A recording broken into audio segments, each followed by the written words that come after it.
Hello everyone and welcome back to the video. Today we're going to be looking over the new August 29th patch. So this is the big patch that they released some of the notes earlier that some of you guys got to check out. But now it's going to be officially going to live servers. So starting today, these nerfs, changes, whatnot, whatever we see will be available to play with, which is amazing. So let's go through the update here and just take a look. So it's update 66692. Pretty cool, so just kind of skip through it, check out the build spotlight. I guess you get that. Okay. All right, so we'll go through it. I'm not going to talk about everything, but I will give you time to pause the video, and of course I will link this link, or put this link in the description below, so you guys can check it out yourself if you want to scroll through something that I might have scrolled over too quickly. So so stability and performance, we'll read over some of these. Fixed an issue where players can get stuck on the main menu screen after accepting an invitation and successfully joining a match. That happened to me a few times, that's nice. Fixed an issue where the game was failing to show other clans in the clan browser. Okay, fair enough.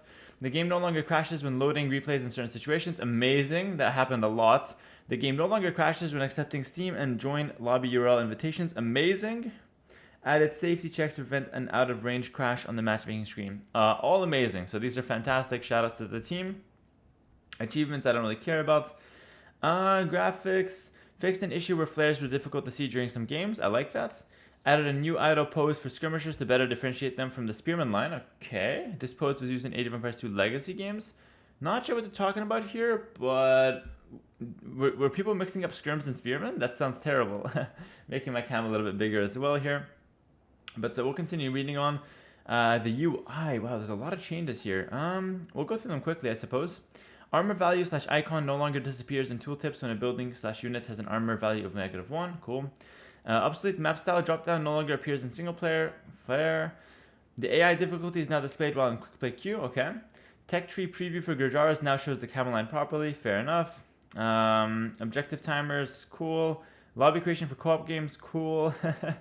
Players can no longer interact with multiplayer lobby dropdowns and buttons when the map selection screen is open. Fair enough. Nothing too interesting here, to be honest. Yeah, I'm gonna probably skip over this. Nothing too crazy there. Fixed a rare issue. So co-op missions now properly reset all match settings to their default upon lobby creation. Fixed a rare issue where players that were not set to a random civ could start a co-op game using a DLC civ that didn't own, which resulted in a crash during the loading screen. Damn, people are really going out of their way to not pay $10. Respect. Or maybe I didn't understand that well, but fair enough. Civilizations now update properly when changing player colors and numbers in single-player scenarios. Player resources are now properly assigned according to player number and color and number in scenarios. Are these applying to anyone? Does anyone are these good changes? I hope they are. I hope someone's watching this and is thinking like, yes, finally. But I can't relate with any of these. I don't play co-op campaigns or co-op games. I'm not sure what they're even referring to here. Hotkeys. Fixed an issue where auto farm reseed hotkey wasn't working for Gurjara Mill with garrison sheep. Okay. Spectator mode. Fixed an issue where players pausing a match in-game might cause it to become permanently paused for spectators. Yes, I'm casting tournaments every weekend or every time there is some tournaments. I was watching the games, I'm giving my commentary, and I often crash because of this. So I'm very happy this got changed. That's a good change. And check out the Twitch link in my live stream in the description below, guys. Come on over to my Twitch stream. We'd love to see new faces there. I'm live 4, 5, even 6 times a week, so you'll catch me there. Recorded games, fair enough. And okay, gameplay. So for general, we removed reaction distance modifier for predator animals like wolves, snow leopards, depending on difficulty, and made it set so that predator animals always find villagers within 6 tiles and other units within 4 tiles. Ah, okay, that's cool. Fair enough. Fixes. Players are no longer able to push enemy units away during treaty by building foundation on top of them. Apparently this was really annoying, so this is apparently a really good fix. I heard a couple players complaining about this. Trade carts, trade cogs, and fishing boats are now properly affected by the hit point increase. Okay. Depleted resources no longer disappear on the minimap in Fog of War. Ah, interesting. So you still see them on the minimap until you go scout there and then realize they're gone. Okay, I mean that's good. Campaign missions, I'm going to skip over this entirely, guys. If you want to check that out, I'll leave a link below. Like I said, you can take a look at this link yourself. All right, this is where I thrive. Civilization balance, what everyone's been waiting for. Okay, so civ balance. So crossbowman research costs increased from 125 food and 75 gold. That's what it costs right now, to 175 food and 125 gold. This is actually a pretty massive change. Not because it's going to impact like each game like a lot, but just that it impacts almost every game a little bit. You know what I mean? There's no particular game where this is going to completely screw you over, but in general, this makes crossbow a little bit of a harder tech to research. You can still go for archers and crossbow because the unit remains unchanged, but the idea here is that if the game is messy and if you go for like for a fast castle greed and you're getting hit by towers and stuff, that extra 100 resources that you're spending, well, that's going to hurt in those scenarios. You might not be able to afford bodkin or bowsaw because crossbow is a little bit more expensive. But like I said, it's not going to hurt your average crossbow builds. It's just going to make it a little bit less smooth. It's a great change in my opinion. We'll see how it plays out. Crossbow has always been way too cheap at 200 resources. It's the best upgrade in the game, basically. Now you kind of make it a little bit harder to afford. And it might tip the balance a little bit towards knights on Arabia, but I don't think that's going to be the case because, like I said, it's just 100 resources at the end of the day, and the unit remains unchanged, so crossbows will still be a powerful unit, but like I said, in certain cases it will hurt you more than others. Arbalester research, so Arbalest cost increased from 350 food, and 300 gold to 450 food and 400 gold, so crossbow was increased by 100 resources total. Arbalest is increased by 200 resources total. So if you go for archers all the way up to Arbalest, let's say on the flank in Arabia or in a 1v1, you're actually losing 300 resources now. So I think the double nerf to the archer line is a really big deal.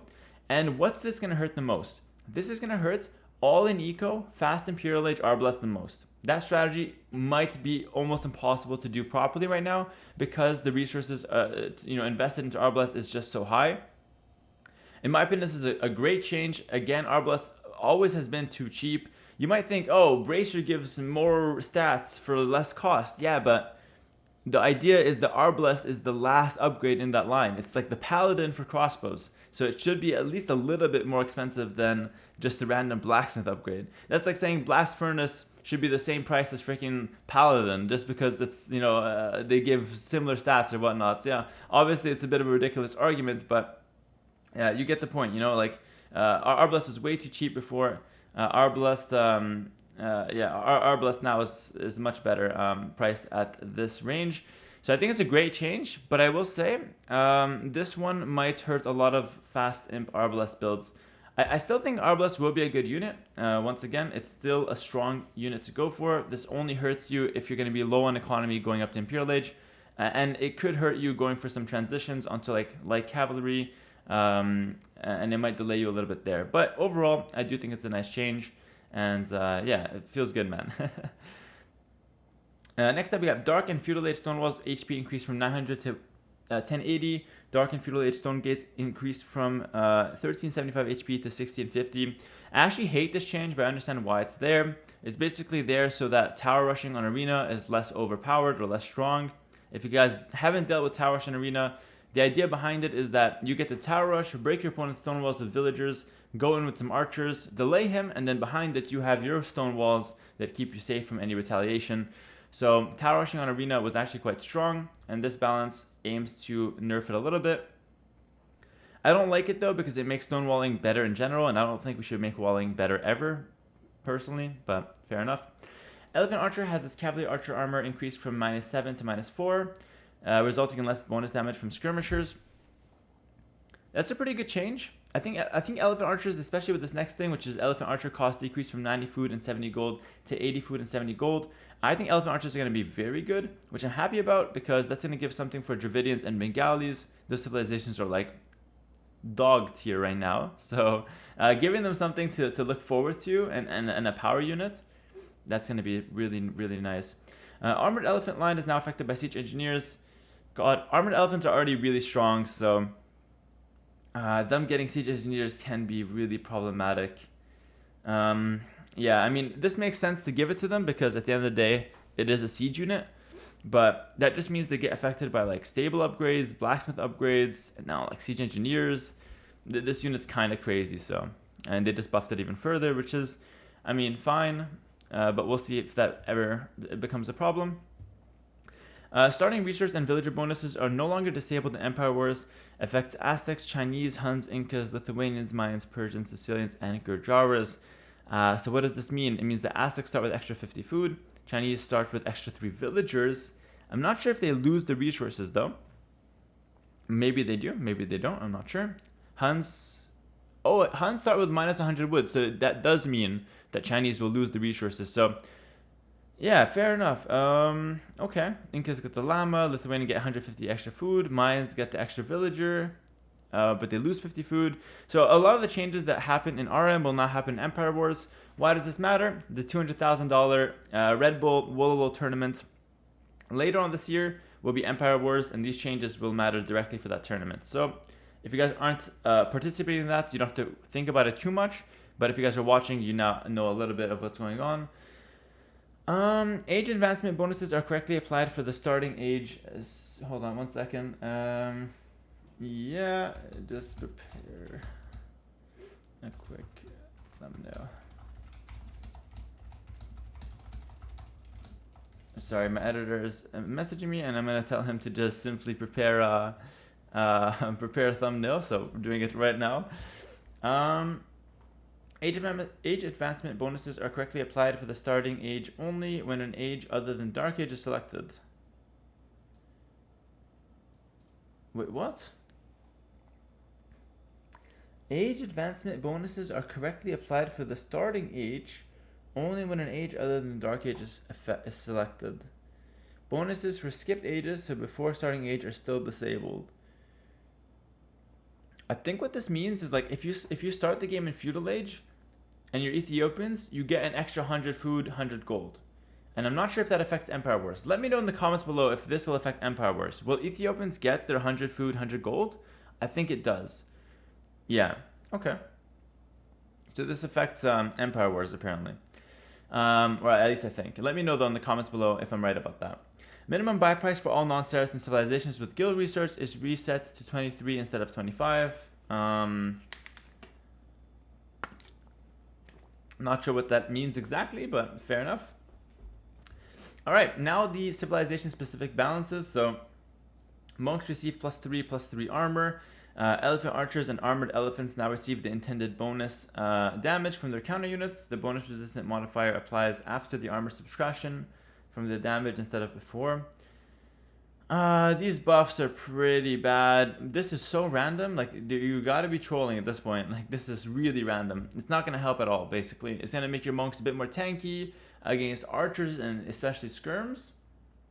So that's gonna come up maybe, but I don't see this bonus doing a lot. We'll see though, we'll see. It does sound a little bit interesting, but it's not gonna be a big buff. It's just giving them a little bit of like a situational bonus, which is, it's better than nothing, right? But I think Bengalis needed more. We'll see how it plays out. They did get the elephant archer buffs though, so that might be, monks elephant archer siege push could be pretty interesting.